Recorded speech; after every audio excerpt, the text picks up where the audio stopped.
from a small principality in Anatolia to a sprawling empire that straddled 3 continents. The story of the Ottoman Empire is one of ambition, conquest, and cultural brilliance. For over 6 centuries, it shaped the course of history, leaving a legacy that still echoes across the world today. How did this powerhouse rise? What made it so successful?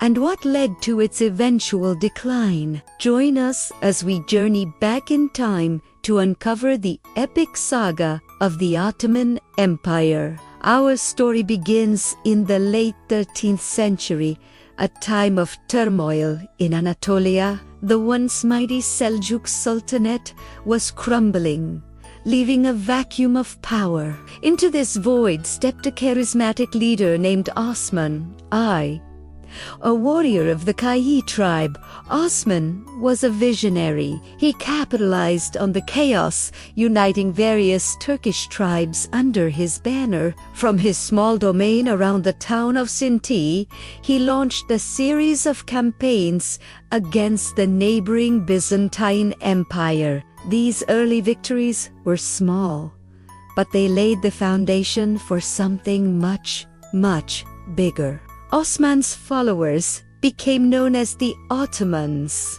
and their state was born not just from warfare, but from a powerful ideology, Ghazi spirit, a commitment to expand the frontiers of Islam.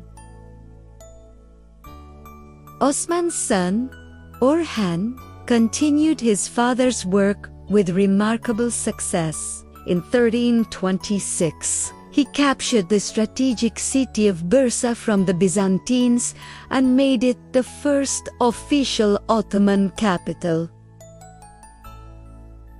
This was a turning point. It transformed the Ottomans from a nomadic tribe into a settled state with a functioning administration. Orhan introduced the first Ottoman currency and established the Janissaries, an elite infantry unit that would become the backbone of the Ottoman military for centuries. These soldiers were recruited through the Devierim system, where young Christian boys from the Balkans were taken, converted to Islam, and trained to be fiercely loyal to the Sultan alone. This unique institution gave the Ottomans a professional, standing army unlike any other in Europe. The 15th century witnessed the Ottomans' most legendary achievement. By 1453, the once glorious Byzantine Empire was reduced to little more than its capital city, Constantinople. Perched between Europe and Asia, it was a prize of immense strategic and symbolic value. The 21-year-old Sultan Mehmed II, known to history as Mehmed Conqueror, was determined to take it. After a grueling 53-day siege, employing massive cannons that could shatter the city's ancient walls, his forces broke through. On May 29, 1453, Constantinople fell. Mehmed rode into the city, not as a destroyer, but as a new master. He famously went to the Hagia Sophia, the grandest cathedral in Christendom, and converted it into a mosque, a powerful symbol of the New World Order. He renamed the city Istanbul and made it the new capital of his burgeoning empire. The fall of Constantinople sent shockwaves across Europe and marked, for many historians, the true end of the Middle Ages.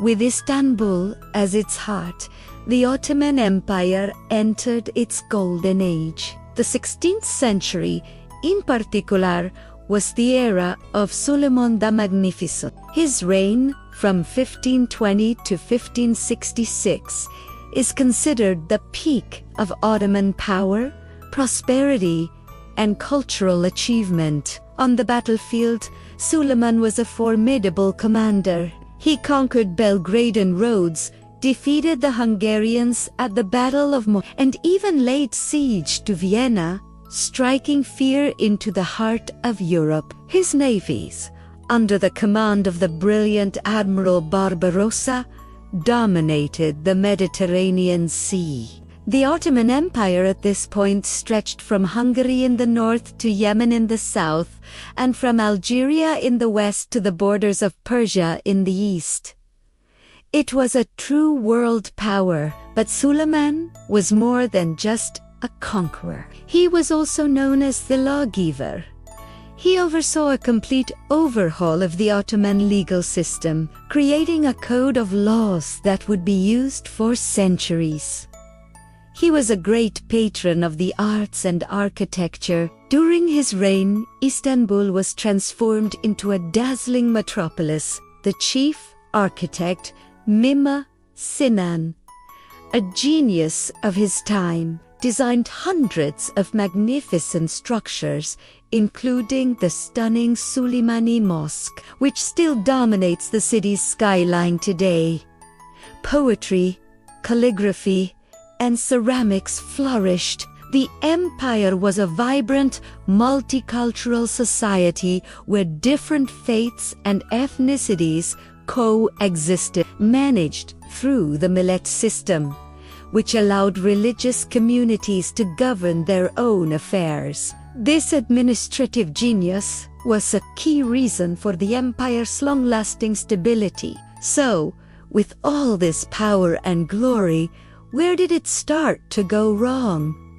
Historians point to a combination of factors. The seeds of decline were sown even during the Golden Age. After Suleiman, a series of less capable sultans came to the throne. The practice of royal fratricide killing, one espouse, to secure the throne was replaced by the caves or cage system, where potential heirs were confined to the palace. While less brutal, this produced rulers who were inexperienced and detached from the realities of governing. Militarily, the empire began to lose its edge. The failed Second Siege of Vienna in 1683 was a major psychological blow.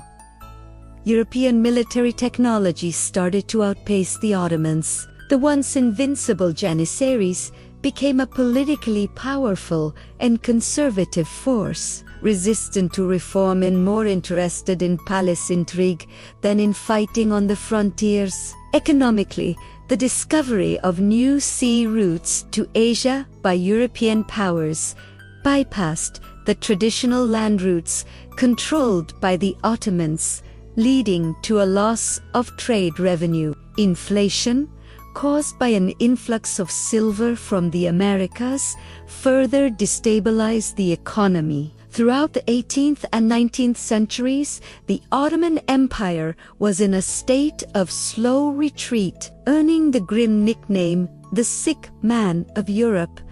It lost territory steadily to rising powers like Russia and Austria. Internally, the spirit of nationalism spreading from Europe began to ignite rebellions among the empire's diverse ethnic groups in the Balkans. Greeks, Serbs, and Bulgarians all fought for and won their independence. The Ottoman leadership was not blind to these problems. Starting in the late 18th century, a series of sultans attempted to modernize the state through a period of reforms known as the. They aimed to modernize the army, centralize the administration, and introduce a more secular legal framework. But these reforms were often met with stiff resistance from entrenched interests and were ultimately too little, too late. The empire became increasingly dependent on European loans, falling into a debt trap that further eroded its sovereignty. The final blow came with World War I. The Ottoman Empire made the fateful decision to ally with Germany and the Central Powers. The war was a disaster. The empire faced defeats on multiple fronts, and the internal turmoil led to tragic events, including the Armenian genocide. In 1918, defeated and exhausted, the Ottoman Empire signed an armistice The victorious allies moved to dismantle it completely, but from the ashes of the empire, a new nation would rise. A charismatic army officer named Mustafa Kemal led a Turkish war of independence against the occupying Allied forces. He successfully defended the Anatolian heartland and, in 1922, the Sultanate was officially abolished, ending 623 years of Ottoman rule. A year later, the Republic of Turkey was proclaimed, with Mustafa Kemal, now known as Atatürk, or Father of the Turks, as its first president. The Ottoman Empire may be gone, but its legacy is everywhere. It's in the stunning architecture of Istanbul, the delicious foods of the Balkans and the Middle East, and the complex political map of the modern world. It was an empire of incredible contrasts of military might and artistic refinement, of religious devotion and pragmatic governance. It is a story that reminds us that even the greatest powers are subject to the tides of history, rising, flourishing, and eventually giving way to a new era. Thank you so much for joining us on this journey through the history of the Ottoman Empire. If you found this documentary interesting, please hit that like button and subscribe to our channel for more deep dives into the stories that shaped our world. Let us know in the comments which empire you'd like to see us cover next. Thanks for watching, and we'll see you in the next one.